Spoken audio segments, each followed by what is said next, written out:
ജയ് മോഹൻജി. വിശുദ്ധിയുടെ ശക്തി. വായന തുടരുന്നു. അധ്യായം 4. വികാരങ്ങൾ. ബുദ്ധിയുടെ അഭാവത്തിലാണ് വികാരങ്ങൾ സജീവമാകുന്നത്. പ്രതിപ്രവർത്തനങ്ങൾ ആയിരിക്കും ഫലം. ഇവിടെയാണ് പശ്ചാത്താപവും കുറ്റബോധവും ഉൽപ്പാദിപ്പിക്കപ്പെടുന്നത്.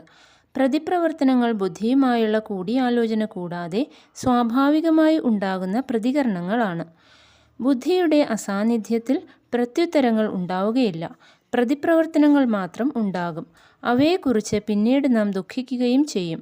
ഇവിടെ നിരീക്ഷണം ധ്യാനത്തേക്കാൾ വളരെയധികം പ്രധാനമാണ്. നിരീക്ഷണം നിങ്ങളുടെ ശ്വാസത്തെ നിരീക്ഷിച്ചുകൊണ്ട് തുടങ്ങാം. ഓരോ 60 മിനിറ്റിലും നാസാദ്വാരങ്ങൾ മാറി മാറി പ്രവർത്തിക്കുന്നു. അവയെ നിരീക്ഷിക്കുന്നതിലൂടെ നിങ്ങൾക്ക് ഓരോ ചിന്താപ്രക്രിയയെയും നിയന്ത്രിക്കുവാൻ കഴിയും. എല്ലാ തീവ്രവേദനകളും മനസ്സിൻ്റെയും ഇന്ദ്രിയങ്ങളുടെയും നിയന്ത്രണമില്ലായ്മയിൽ നിന്ന് ഉണ്ടാകുന്നവയാണ്. ഇതാണ് പരമമായ സത്യം. നിരീക്ഷണം ബുദ്ധിയുമായി ചേർന്ന് പ്രവർത്തിക്കുന്നതാണ്. നിങ്ങൾ നിങ്ങളെ തന്നെ എത്ര കൂടുതൽ നിരീക്ഷിക്കുന്നുവോ അത്ര കൂടുതൽ നിങ്ങൾക്ക് സ്ഥിതിവിശേഷങ്ങളെ നന്നായി കൈകാര്യം ചെയ്യുവാൻ കഴിയും. നിങ്ങളെ തന്നെ നിരീക്ഷിക്കുന്നതിലൂടെ ഒരു സാക്ഷിബോധം വളർത്തിയെടുക്കുവാൻ നിങ്ങൾക്ക് കഴിയും. ഇത് താനേ സംഭവിക്കുന്നു. സാക്ഷിബോധത്തിലൂടെ നിങ്ങളുടെ കർമ്മത്തിൻ്റെ വിത്തുകൾ താനേ കത്തിദഹിക്കുന്നു. മനസ്സിലാക്കാനുള്ള എളുപ്പത്തിന് നിങ്ങൾ കോപം, ദുഃഖം, സന്തോഷം മുതലായവയെ നിരീക്ഷിച്ചുകൊണ്ട് തുടങ്ങുക. എല്ലാ വികാരങ്ങളിൽ നിന്നും പ്രതീക്ഷകളിൽ നിന്നും വേർപെട്ട് തുടങ്ങുക. അപ്പോൾ പിന്നെയും കർമ്മങ്ങൾ സംഭരിക്കുന്നത് അവസാനിക്കുന്നു. നമുക്ക് അങ്ങനെ മുന്നോട്ട് പോകാം. ആത്മസാക്ഷാത്കാരം നേടുമ്പോൾ മാത്രമേ യഥാർത്ഥ സംതൃപ്തി ഉണ്ടാവുകയുള്ളൂ. ചോദ്യം: ഞാൻ വിശ്വസിക്കുകയും സ്നേഹിക്കുകയും ചെയ്ത ചിലർ എന്നെ വഞ്ചിച്ച സന്ദർഭങ്ങൾ ഉണ്ടായിട്ടുണ്ട്. ആ മുറിവിനെ മറക്കാൻ എനിക്ക് കഴിയുന്നില്ല. ദയവ് ചെയ്ത് എന്നെ സഹായിക്കൂ. ഉത്തരം: ജീവിതത്തിൽ യാദൃച്ഛികതകൾ ഇല്ല. ഒരു പ്രത്യേക സ്ഥിതിവിശേഷം നിങ്ങൾക്ക് സംഭവിക്കുന്നുവെങ്കിൽ നിങ്ങൾ ആകർഷിച്ചു കൊണ്ടുവന്നതാണ് അത്. അവ സംഭവിച്ചു കൊണ്ടിരിക്കും. അതിനെ അനുവദിക്കുക. ഒരു സ്ഥിതിവിശേഷത്തോട് ബന്ധിച്ചുള്ള വികാരങ്ങളോട് കൂട്ടുചേരാതിരിക്കുക. വികാരവും സ്ഥിതിവിശേഷവും ചേർന്ന് നിങ്ങളുടെ ഉപബോധത്തിൽ ഒരു ഫയൽ ഉണ്ടാക്കുന്നു. ഓരോ സ്ഥിതിവിശേഷത്തെയും നിങ്ങളുടെ ഉപബോധത്തിലേക്ക് ഒട്ടിച്ചു വയ്ക്കുന്ന പശ വികാരമാണ്. ഇത് നിങ്ങളുടെ ഹാർഡ് ഡ്രൈവിൽ നിലനിൽക്കുകയും ഭാവിയിൽ ഒരു യാഥാർത്ഥ്യത്തെ സൃഷ്ടിക്കുകയും ചെയ്യുന്നു.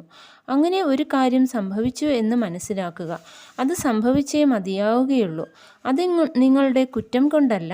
അനിവാര്യമായ ഒരു സംഭവത്തെക്കുറിച്ച് ഓർത്ത് ദുഃഖിച്ചുകൊണ്ട് ഭാവിയെ നശിപ്പിക്കുന്നതിൽ അർത്ഥമില്ല. അതിന് പരിഹാരം കണ്ട് മുമ്പോട്ട് പോവുക. വസ്തുനിഷ്ഠനായിരിക്കുക. ഒരു സംഭവം നടന്നു, അത് കഴിഞ്ഞു. ഇനി ആ സംഭവത്തിൽ നിന്നുള്ള സന്ദേശത്തെ നിങ്ങളുടെ റഫറൻസ് ഫയലിൽ സൂക്ഷിക്കുക. കഴിഞ്ഞു പോയത് എന്ന നിലയ്ക്ക് ആ സംഭവത്തെ ഉപേക്ഷിക്കുക.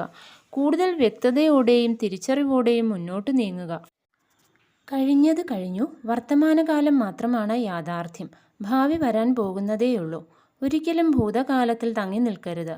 അർത്ഥമില്ലാത്ത വികാരങ്ങളിൽ മുഴുകിപ്പോകരുത്. ആരെങ്കിലും നിങ്ങളുടെ പണം തട്ടിയെടുത്തു എന്നിരിക്കട്ടെ. ആർക്കറിയാം, അത് മുമ്പ് ഒരു ജന്മത്തിൽ നിങ്ങൾ അയാൾക്ക് കൊടുക്കാനുള്ളതും അന്ന് അതിന് കഴിയാതിരുന്നതും ആയിരിക്കാം. അല്ലെങ്കിലും പണം താൽക്കാലികമാണെന്നും അത് ഒരിടത്ത് വളരെ കാലം നിൽക്കില്ലെന്നും അറിയുക. അത് സഞ്ചരിച്ചുകൊണ്ടിരിക്കും. നിങ്ങൾ അതിൻ്റെ ഒരു താൽക്കാലിക സൂക്ഷിപ്പുകാരൻ മാത്രമാണ്. കർമ്മത്തിൻ്റെ മറ്റൊരു വശം നിങ്ങൾക്ക് ഒരിക്കലും കടം വീട്ടാതിരിക്കുവാൻ കഴിയുകയില്ല എന്നതാണ്.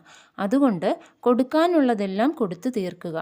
ദൗർഭാഗ്യകരമായ അനുഭവത്തെ കൂടുതൽ ഉയർന്ന വിവേകത്തിലൂടെയും സ്വീകരണത്തിലൂടെയും നിങ്ങൾ മറികടക്കണം. നിങ്ങൾ മറക്കണം. നിങ്ങൾ നിങ്ങളുടെ കഴിഞ്ഞ കാലത്തെ നിഷേധാത്മകതയെ ഊർജിതമാക്കി വെച്ചുകൊണ്ട് ഇരിക്കുകയാണെങ്കിൽ അത് ഏതെങ്കിലും തരത്തിൽ വീണ്ടും സംഭവിക്കാൻ ഇടയുണ്ട്.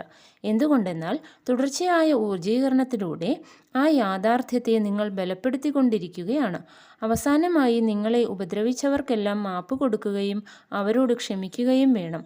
നിങ്ങൾക്ക് ആ അനുഭവങ്ങൾ തന്ന് നിങ്ങളെ ബലപ്പെടുത്തുവാൻ വേണ്ടി നിങ്ങളുടെ ജീവിതത്തിലേക്ക് വന്നവരാണ് അവർ. ആ അനുഭവങ്ങളെല്ലാം നിങ്ങളുടെ അറിവും പക്വതയും വർദ്ധിപ്പിച്ചു. മറ്റുള്ളവരുമായുള്ള ബന്ധങ്ങളിൽ വളരെയധികം പ്രതീക്ഷകൾ സൂക്ഷിക്കരുത്. പൊതുസമൂഹം സ്വാഭാവികമായ സ്നേഹത്തിൽ പ്രവർത്തിക്കുന്നു. എന്നാൽ സിദ്ധന്മാരും സർവശക്തനായ ദൈവവും നിരുപാധികമായ സ്നേഹത്തിൽ പ്രവർത്തിക്കുന്നു. ജനങ്ങൾ അവരുടെ പ്രതീക്ഷകളോട് യോജിച്ചു പോകുന്നവരെ സ്നേഹിക്കും. നിങ്ങൾ വ്യത്യസ്തനോ സ്വതന്ത്രനോ ആവുകയാണെങ്കിൽ അവർ നിങ്ങളെ സ്നേഹിക്കണമെന്നില്ല. നിങ്ങളുടെ ബന്ധങ്ങളിലെല്ലാം ഈ ഒരു സംഭവ്യത ഓർമ്മിക്കുക. അങ്ങനെയാണെങ്കിൽ ജനങ്ങളുടെ നിങ്ങളോടുള്ള പെരുമാറ്റത്തിൽ നിങ്ങൾ വളരെയധികം തളരുകയില്ല. ഓരോ പുഞ്ചിരിയും സ്നേഹപ്രകടനവും ദൈവം തരുന്ന സമ്മാനമായി സ്വീകരിക്കുകയും വേണ്ട വിധം നന്ദി പ്രകടിപ്പിക്കുകയും ചെയ്യുക. നാളെ അതുപോലെ സംഭവിക്കുന്നില്ലെങ്കിൽ നിങ്ങളിൽ ഭാവവ്യത്യാസം ഉണ്ടാകരുത്. ഈ ഗുണം തീർച്ചയായും വളർത്തിയെടുക്കണം. വികാരങ്ങൾ നിങ്ങളുടെ നിത്യജീവിതത്തെ ദുഷിപ്പിക്കാതെയും നിങ്ങൾക്ക് ഇടിവ് തട്ടാതെയും ശ്രദ്ധിക്കുക. ഈ ലോകത്തിൽ ഓരോ മനുഷ്യനും തൻ്റെ സ്വഭാവത്തിനും താൻ ശീലിച്ച നിബന്ധനകൾക്കും അനുസരണമായി പെരുമാറുന്നു. അത് നമ്മുടേതുപോലെ ആയിരിക്കണമെന്നില്ല. ആ വൈവിധ്യത്തിനുള്ള സാധ്യത ഓർമ്മയിൽ വയ്ക്കുക. അങ്ങനെയായാൽ ഏത് തരത്തിലുള്ള പെരുമാറ്റവും നമ്മുടെ മനസ്സിനെ വേദനിപ്പിക്കുകയില്ല. ഒരാൾ നഗ്നനായി വഴിയിലിറങ്ങി നടക്കുവാൻ തുനിയുന്നു എന്നിരിക്കട്ടെ, നാം ഒരിക്കലും അത് അനുകരിക്കുകയില്ല.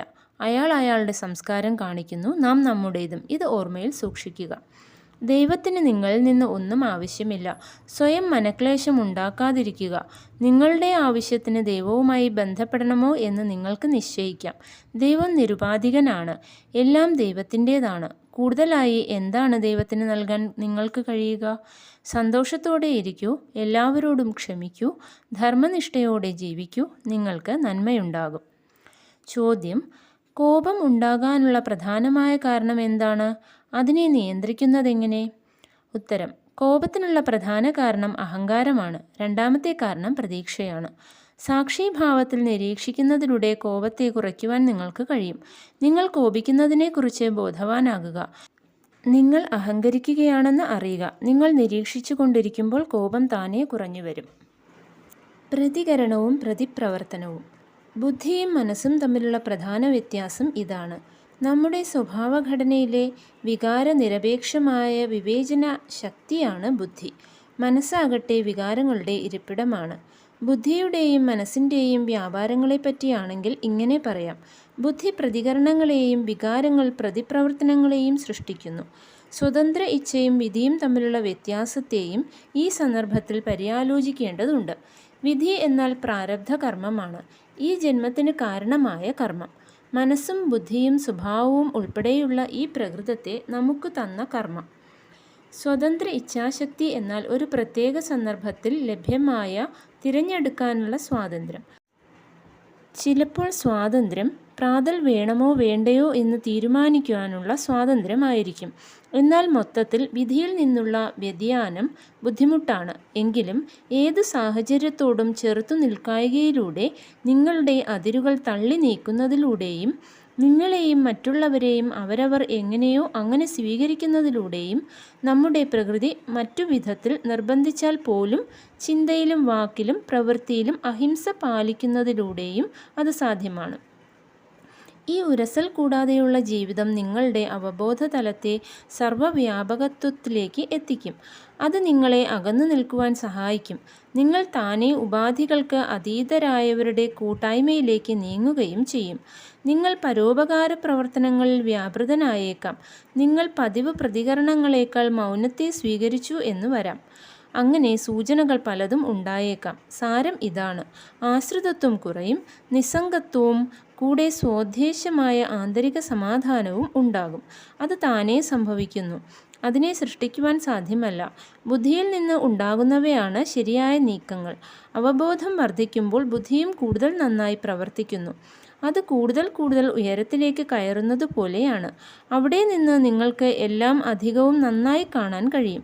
സൃഷ്ടിയുടെ വൈപുല്യവും അതിൻ്റെ നിലനിൽപ്പും എല്ലാത്തിൻ്റെയും സമൂഹമായ മണ്ഡലത്തിൽ അതിൻ്റെ പ്രാധാന്യവും മനസ്സിലാക്കുവാൻ ബുദ്ധി വ്യത്യസ്തമായി നയിക്കുവാൻ തുടങ്ങുന്നു.